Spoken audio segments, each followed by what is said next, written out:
What is up everyone, John here and welcome back again to my channel.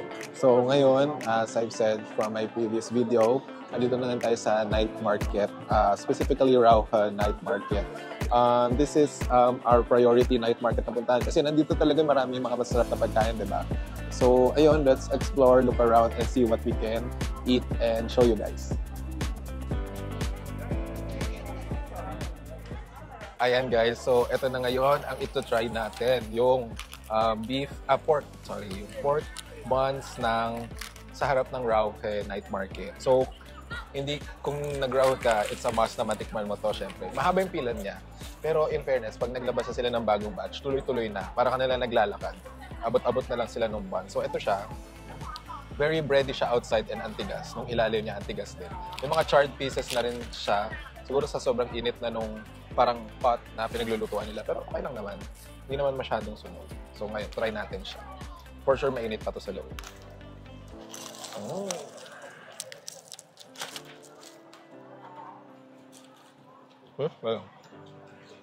Ayun guys. Puro tinapay. Puro tinapay siya. Ayan, pabuo pa yung karne sa loob. Pero, ang sarap pa rin ng tinapay. May oil siya ng meat. And flaky siya sa loob. Ayan o, layers. May layers siya. Ang sarap. Gets kung bakit siya pinipilan. Hindi lang naman sa hype. Meron din siyang ibubuga. Kaya, try ko lang guys yung with the meat.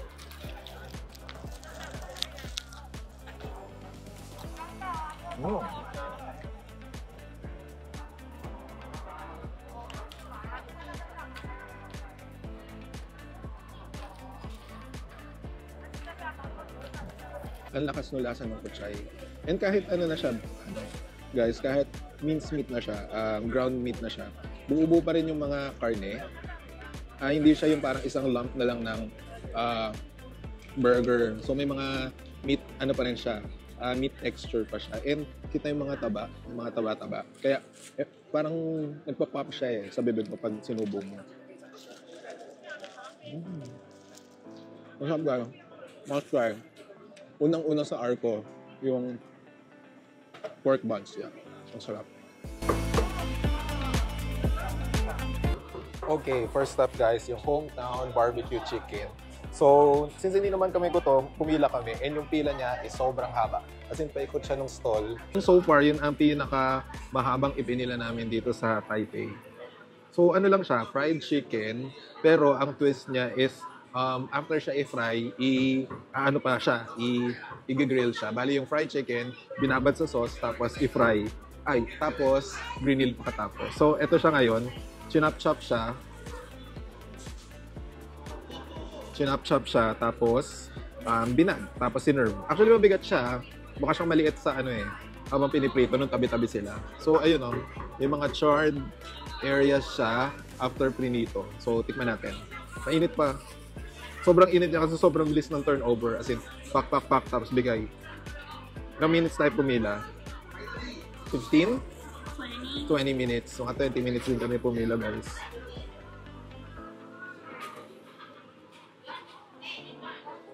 Yeah, let's try.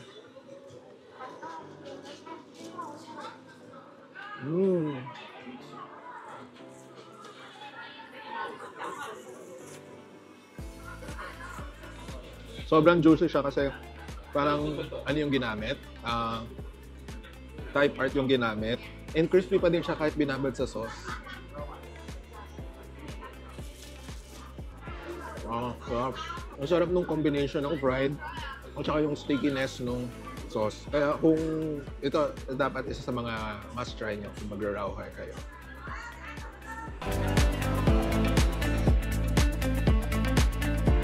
Natin ito try is yung garlic and black pepper sausage, which is also from here. Ayan siya.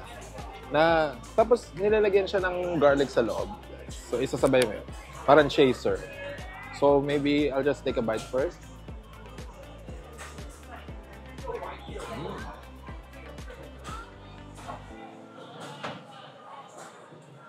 Ito siya inside. Nasa isip ko, maglalasa siyang parang yung vegan longganisa kasi nga garlicky and peppery. Pero mas lasa siyang yung Chinese, Asian or Chinese chorizo, yung mga ganon. So yun, ganon lang siya nag-grilled.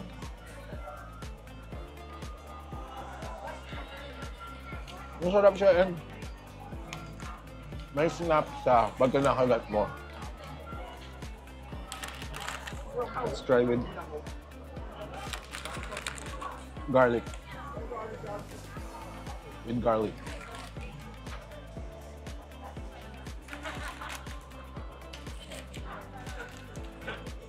Okay.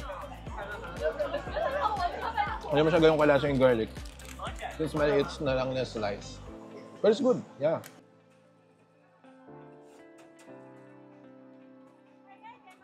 Ayan guys, so ito try natin is chicken na naman. Magkapakpak na ako. Pero I love fried chicken. And medyo kakaiba to kasi ito ay stuffed chicken wing.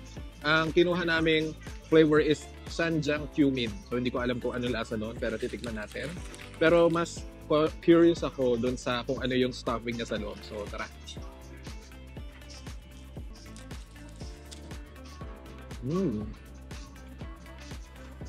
Kanin. So, kanin talaga sa loob.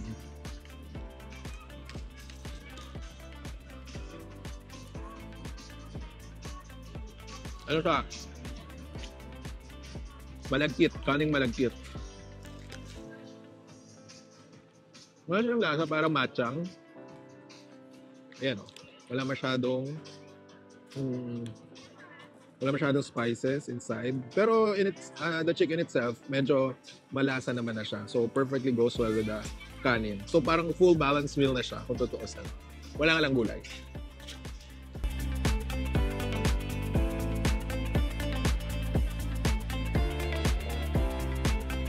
Ayan guys, next on our list is ito.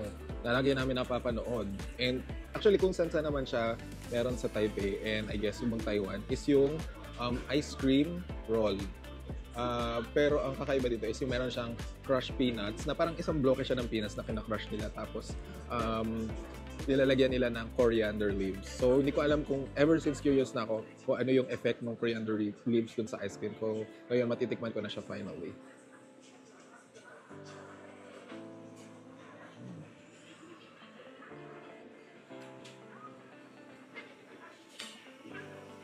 Yung gano'n. The leaves. Actually, yung coriander, para siya nakaka-kick or nakaka-enhance ng lasa ng peanuts. Pag yung coriander lang in itself yung kinain mo, malalasahan mo siya. Pero pag halo-halo na, hindi na. Parang mag-ahalo yung lasa ng coriander ng peanuts. Tapos nangingibabaw pa rin, syempre, yung ice cream, which is parang vanilla lang din naman. You taste the corianders after na. So, ayun.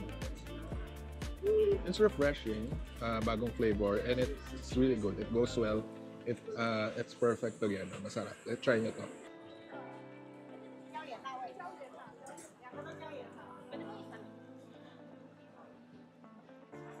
Guys, so next we're trying yung kanilang fried crab sticks. So, by the looks of it, mukha siyang like legit. Not sure lang kung totoo legit to. So, 150 for 2 pieces. And ayun, mukha siya yung imitation crabs, but like fried. So let's try.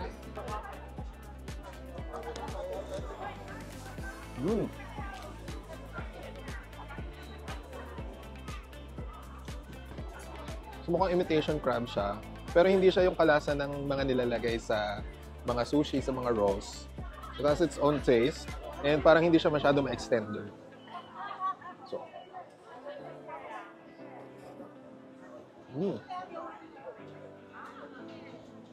Masarap, masarap. And mas nangingibabaw yung powder na nilagay sa labas, which is their original Taiwanese salt and pepper. Na very present sa lahat ng mga sa lahat ng mga fried foods nila dito.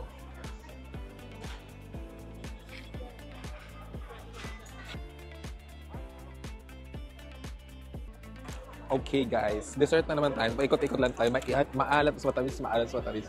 Pero ito, try natin yung donut. It's dough, but it's not fried. It's pressed. So parang yung waffle maker, ilagay doon yung dough tapos press in a donut shape. So tingnan natin kung ano yung magiging lasa niya. By first look, mukha talaga siyang croissant dough, puff pastry. So try natin. Wala siyang lasa sa loob actually. It's not that buttery. Pero yung ang in-order kasi namin guys, maraming choices ng flavors. Pero ang in-order namin is yung brown sugar. Para kalasan niyo yung brown sugar sa mga boba. Good. It's good. Guys, tago ko muna to. Kasi I think marami pa kaming kakain. So tara. Okay guys, last but definitely not the least, we'll try their melon pan. Actually, ang alam ko meron nito sa Japan but very curious ako sa kung ano meron dito lasa sa Taiwan. Nakaka-attract din kasi yung display nila. And sa labas nila niluluto yung mga melon pan. Yun. So it's outside, frosted outside with, I don't know, some sugar, ganyan. Tapos may buong butter sa loob. Try natin. Baby back. Hindi ice cream.